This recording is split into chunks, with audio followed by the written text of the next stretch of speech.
Hey y'all, hey, welcome back to my channel, Kiera Creations.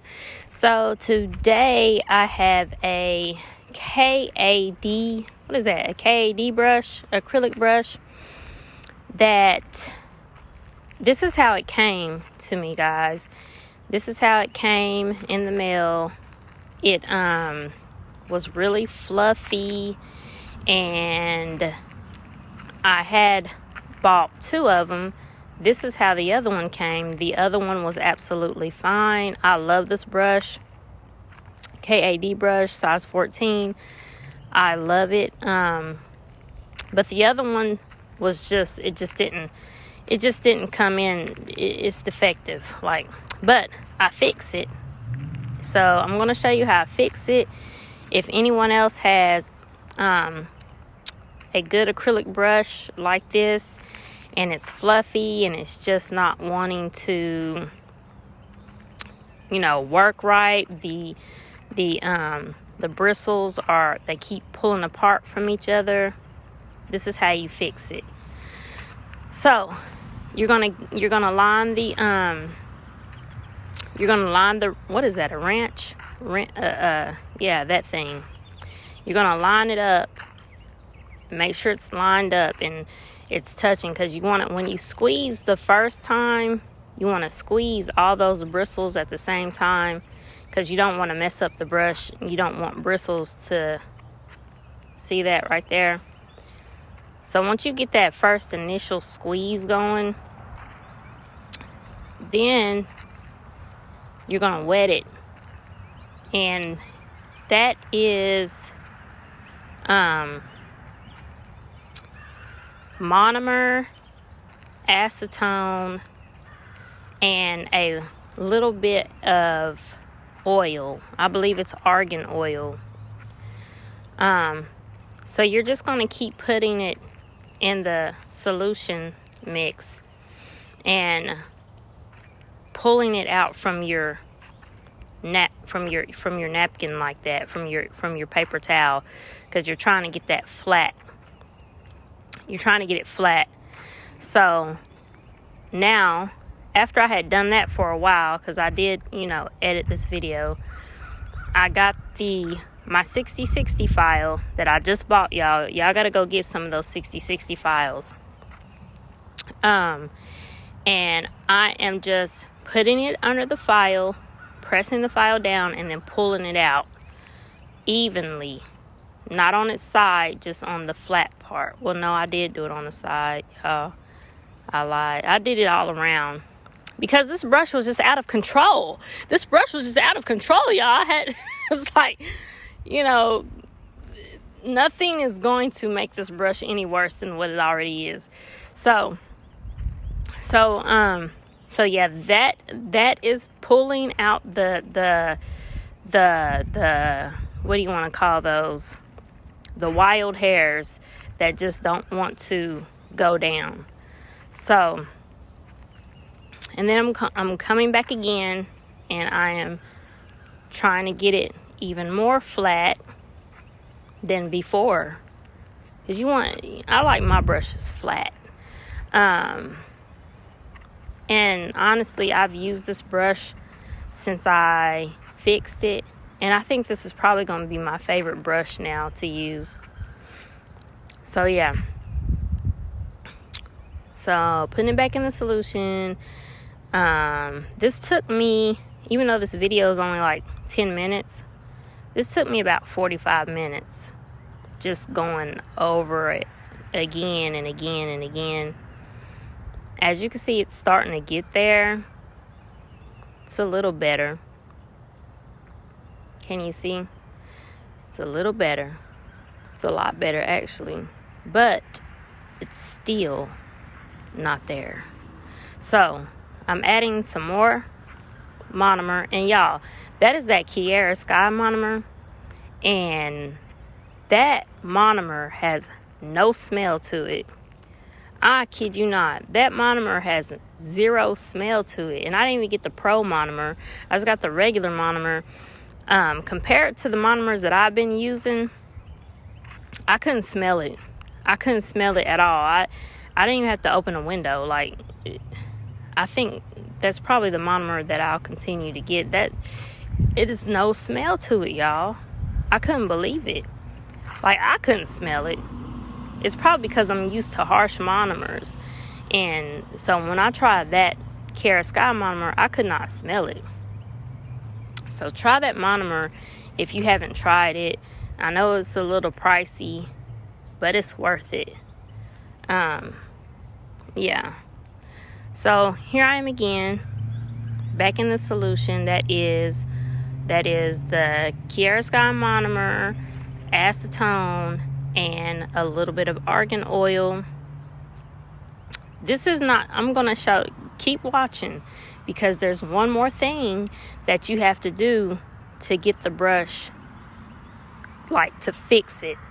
There's one more thing that you have to do that's going to completely fix the brush and have it like a brand new acrylic brush. Because see, look, it's still not there, y'all. It's wet. It's all completely wet, but it's still breaking apart. So I am kind of like, I was like kind of showing y'all, but I did actually pull it apart too some, because I want it to be fully saturated with the oil, the monomer, and the acetone. So you're just going to keep doing it. You're just going to keep doing it. And I don't know if you guys can hear the birds and the cars going by. I'm outside. And it's so pretty out here today, y'all. Summer is coming.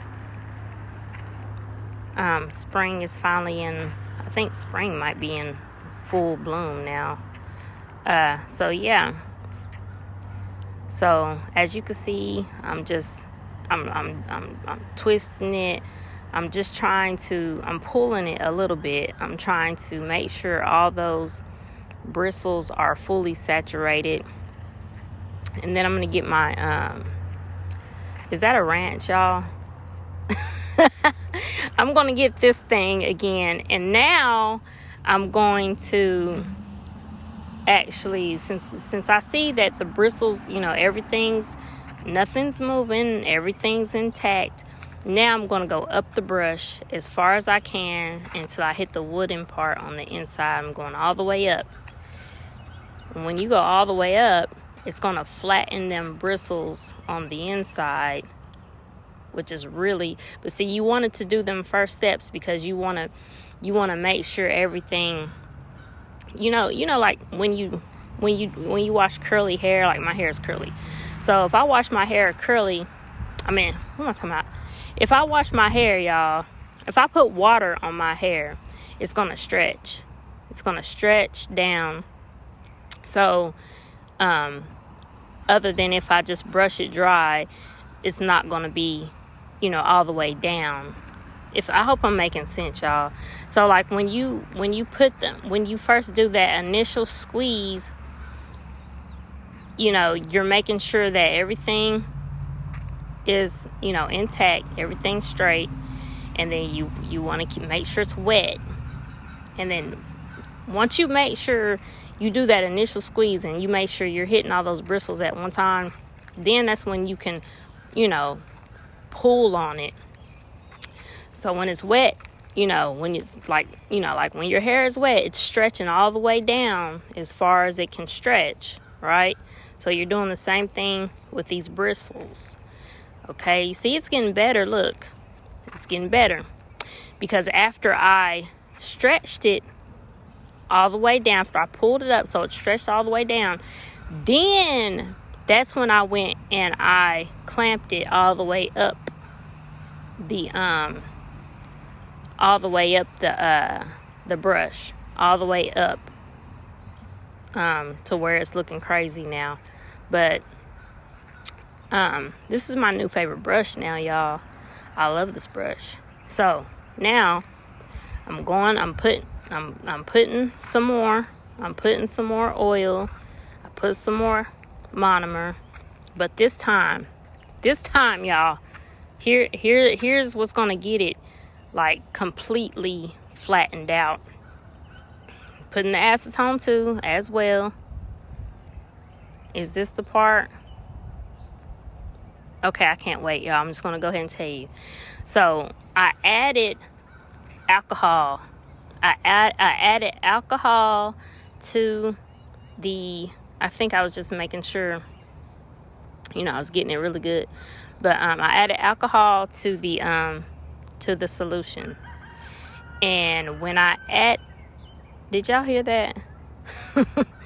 Is it cock-a-doodle-doo? When I'm still pulling out little white stuff from that. I don't know. They must have put a ton of glue on this brush, because I only used it one time and I seen it was terrible and I just never used it again. But yeah, it came in the mail fluffy like that, so it was already defective. That's why I got another one. But okay, here is the alcohol. I had some alcohol in that. I haven't used it yet. But look at what it's doing, y'all. When I put the alcohol, I was like a little afraid, because I thought it was gonna explode, you know, because, you know, those are chemicals. You want to be careful what you're mixing together. But that alcohol brought out all that glue, and I thought it was almost clean, y'all. It was not clean. That alcohol really did, like, bring everything out off of the brush. I don't know. I think you guys can see the white stuff. And you see when I had put the alcohol in there, it kind of like, I don't know, it kind of like fuzzed up or something. And so I was like, what? No, hold up. But like instantly after I dipped it in that alcohol, it's like, and wiped it off, it's perfect now, y'all. Here's the final results. It's perfect, y'all. It doesn't break apart or anything. It's a perfect acrylic brush. So if you have a fluffy brush that you want to fix, that, you know, it's a good brush, it just needs to be fixed, give this a try, y'all. It actually works.